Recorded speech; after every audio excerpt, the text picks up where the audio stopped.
Hola a todos. Para finalizar el tema de multipolos magnéticos, hablaremos sobre la relación entre energía, fuerza y torsión en una inducción externa. Comenzaremos recordando las ecuaciones que relacionan al potencial vector y a la inducción magnética con el momento dipolar magnético, que son esas.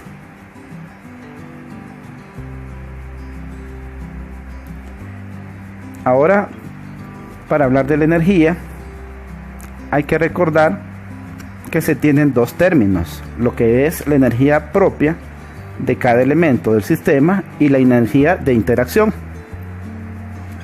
¿A qué me refiero con eso? Bueno, suponga que su sistema está formado únicamente por dos circuitos. La energía magnética del circuito 1 va a ser un medio L1 y 1 cuadrado. La energía propia del elemento 2 sería un medio L2 y 2 cuadrado. La energía de interacción entre esos dos elementos sería más o menos la inductancia mutua, la corriente 1 por la corriente 2. Como aquí se presenta un análisis desde el punto de vista de la expansión multipolar, el interés se centra en energía de interacción.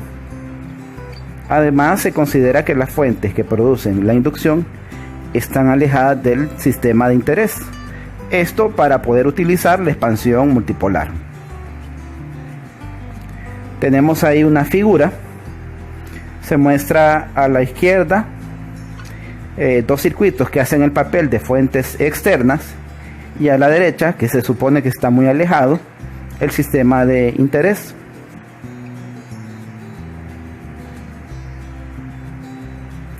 Las dos fuentes externas producen cierto campo B, y ese campo B, pues en este caso, como me interesa en el sistema de la derecha, lo podemos aproximar en forma de una expansión multipolar.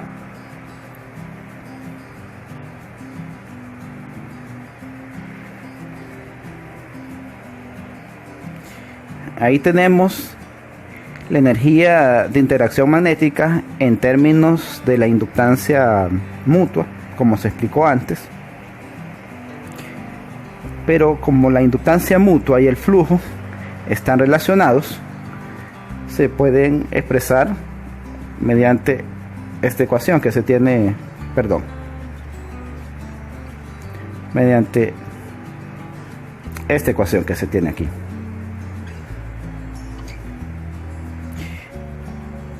Es decir, que la energía magnética se puede expresar en términos del flujo. Este es en el caso de dos circuitos. Sin embargo, si en lugar de ser dos fueran muchos circuitos, entonces la energía tomaría esta forma, donde el flujo phi sub 0 es el flujo producido por todos los circuitos externos. Además, como mencioné antes, el flujo puede expresarse en términos de la inducción.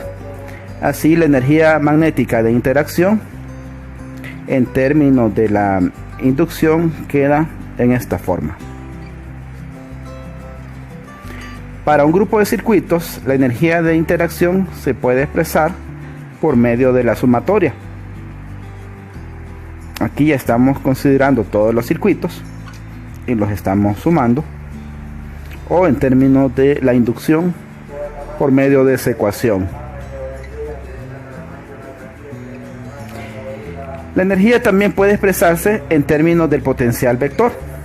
Si recordamos que el campo B es el rotor del potencial vector, la expresión cambia de esta forma a esta de aquí.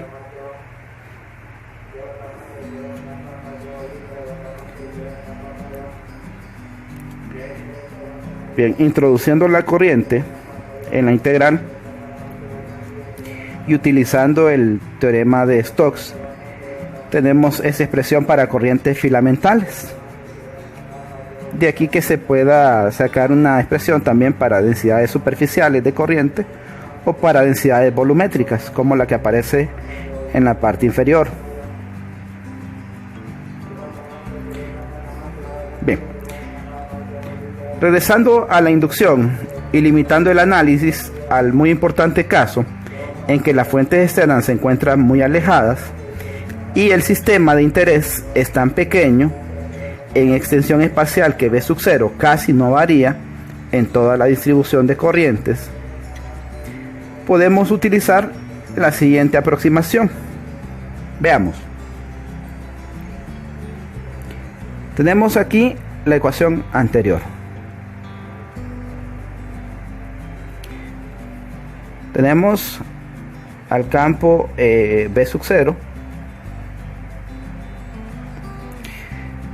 Si este campo prácticamente no varía, podría tratarse como una constante y sacarse de la integral, que es justamente lo que se está haciendo en esta expresión. Ojo que se ha realizado aquí una expansión en términos multipolares y estamos trabajando específicamente con el término dipolar. Cuando se evalúa lo que está dentro de esta sumatoria, se encuentra que es el momento dipolar magnético, como aparece en esta expresión. Así como se ha trabajado con el término dipolar, podrían obtenerse más términos en la aproximación para la inducción. Sin embargo, esto complicaría el procedimiento y nos interesa principalmente el término dipolar, ya que es el término principal en dicha expansión.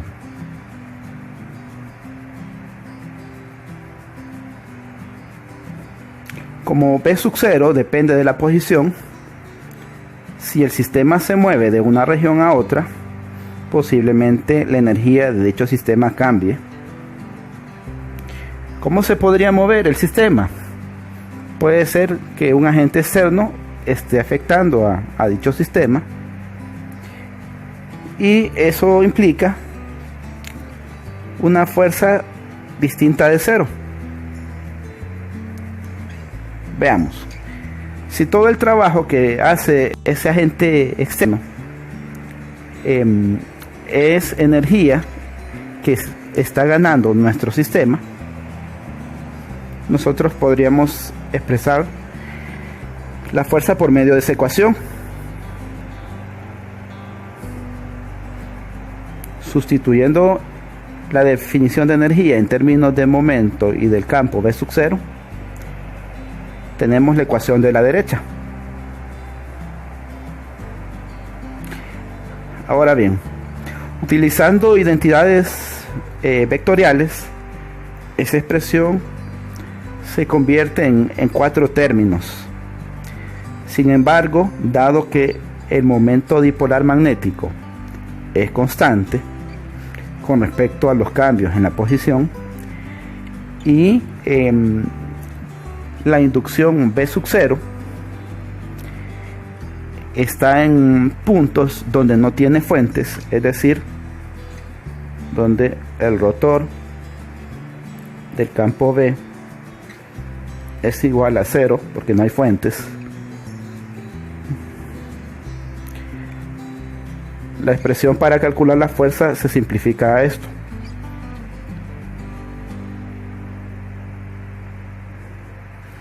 Note que en el caso especial que V sub 0 sea una inducción uniforme, la fuerza sería igual a 0. Esto ya se había analizado desde otro punto de vista. Y vemos que desde el punto de vista de la energía, el resultado también es congruente.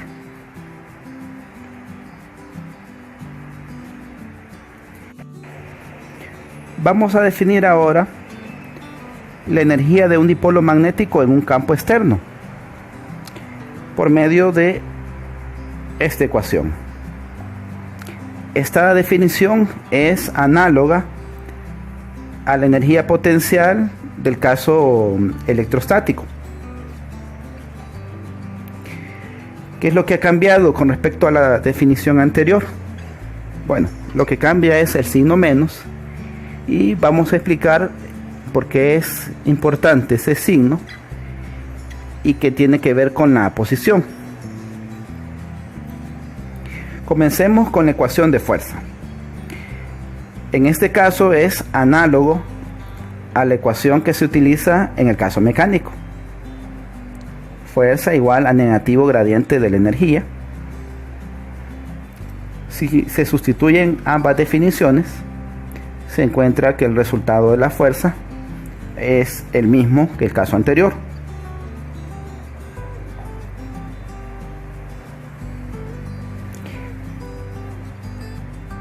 U sub d' se le suele llamar a menudo la energía de orientación, para enfatizar su función de energía potencial. Así, por ejemplo, la tendencia de un circuito a reajustarse para encerrar el mayor flujo posible puede observarse definiendo a esa energía como negativo la corriente por el flujo,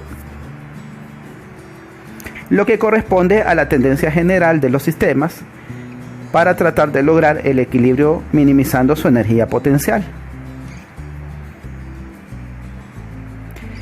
Veamos con más detalle lo anterior. Ahí tenemos una gráfica de esa energía potencial del dipolo.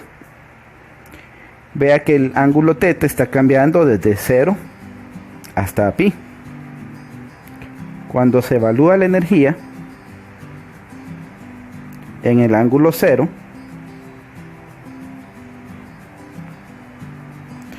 pues lo que queda es coseno de 0, y coseno de 0 pues nos da 1. Solo nos quedamos entonces con negativo la magnitud de m y la magnitud de b sub 0, que eso tiene signo negativo, y es decir que con el ángulo 0 tenemos un mínimo de energía potencial.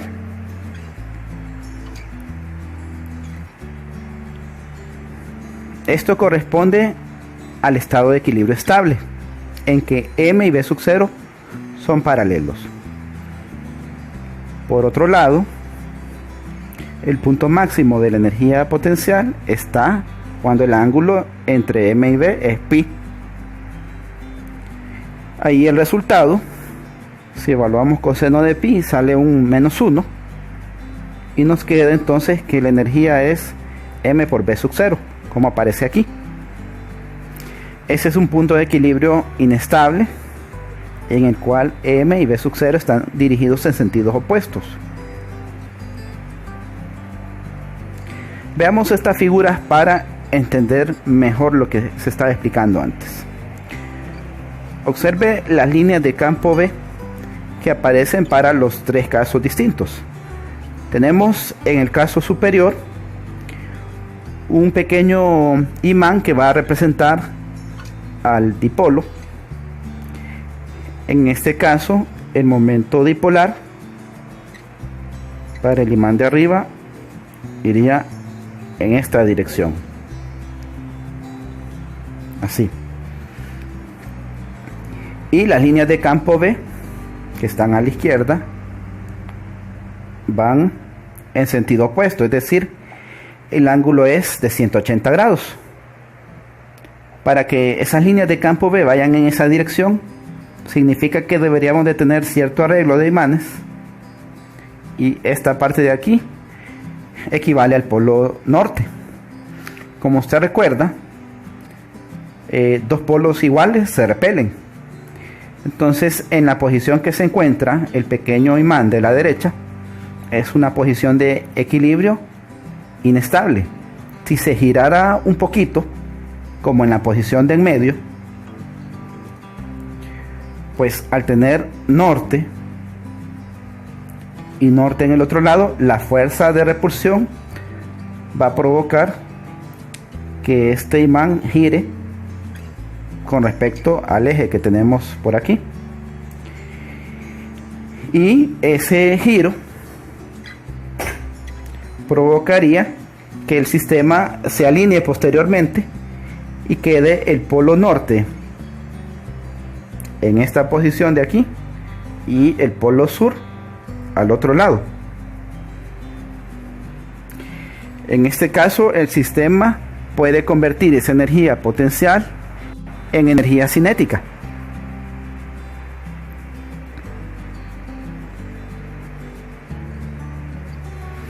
Ahora veamos el último caso. En el último caso, el momento dipolar magnético estaría así. Y el campo B va en la misma dirección. Es decir, que es el mínimo de la energía potencial. ¿Qué pasa cuando se inclina un poquito el imán que representa nuestro dipolo? Bueno, como a la izquierda tenemos el polo norte, este va a traer al polo sur. Así que el polo sur se va a alinear y nos queda en esa posición que tenemos ahí. ¿Ya? Como usted pudo ver, en este caso el pequeño giro que hizo, instantes después se vuelve a equilibrar y por eso decimos que es un punto de equilibrio estable.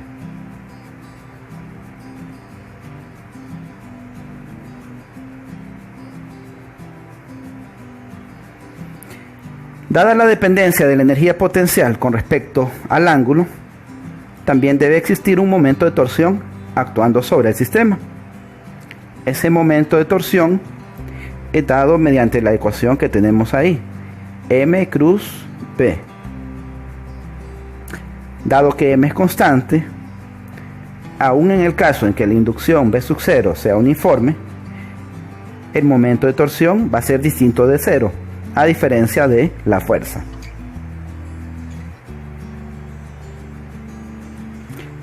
Veamos el primer problema resuelto. Dice, un dipolo puntual M1 se encuentra situado en R1 y el otro dipolo puntual M2, pues el vector R2 se encarga de ubicarlo. Se pide determinar la energía potencial del dipolo M2 en la inducción del dipolo M1.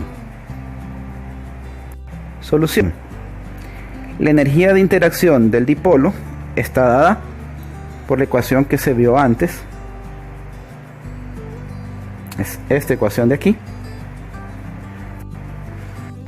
donde B sub 0 es la inducción producida por el dipolo puntual M1. Vamos a utilizar la ecuación general para la inducción, que es esta de aquí. Lo que se ha cambiado con respecto a la ecuación general es que ahora nuestra fuente, que es el dipolo puntual M1, no está centrada en el origen. Por ello, en lugar de utilizar el vector R1, utilizamos el vector R grande, el vector de posición relativa. Sustituyendo esa inducción B en la definición que tenemos aquí y realizando el producto interno, se obtiene el resultado.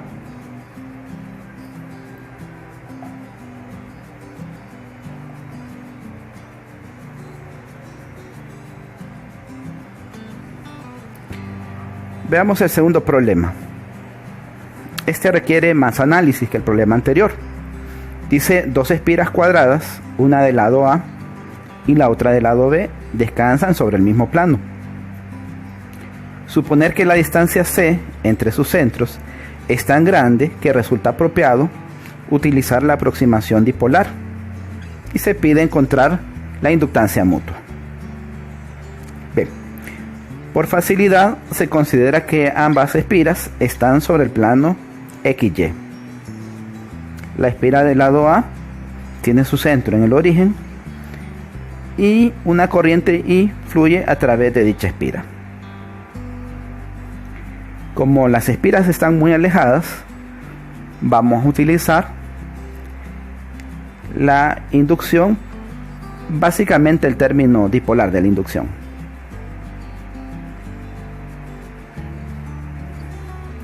Para calcular esa inducción necesitamos encontrar M, el momento dipolar que produce la espira del lado A. Por definición, para una corriente filamental sobre un plano, M es la corriente por el vector de área, esto de aquí, donde el área en este caso sería A cuadrado, y si usted usa la regla de la mano derecha y sabe que esas espiras están sobre el plano XY, pues la dirección del vector de área sería Z unitario. Ahora bien, si es necesario realizar el análisis en coordenadas esféricas, el vector Z unitario se define en esta forma. Este es Z unitario.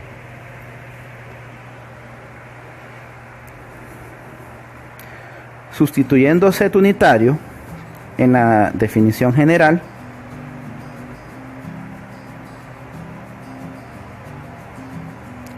se llega a esta expresión.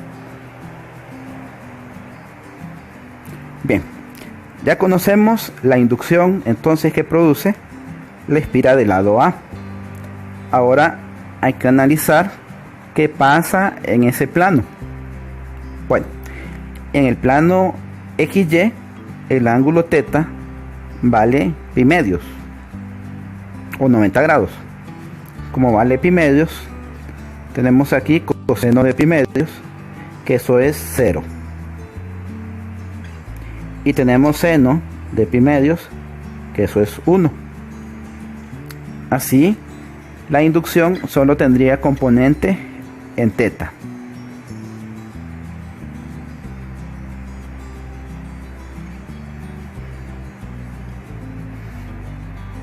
Aquí aparece el resultado. Ahora queremos calcular el flujo en la espira del lado B. Posiblemente convenga convertir el ángulo θ a términos de X unitario, Y unitario y Z, o podría ser a coordenadas cilíndricas también, ρ y Z. Si recordamos quién es en cilíndricas, pues ρ coseno de θ menos en Z seno de θ.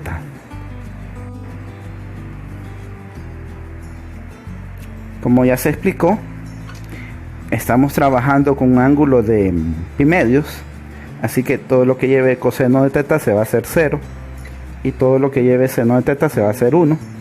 Este sería 1, este seno también es 1. Entonces la expresión queda en esta forma.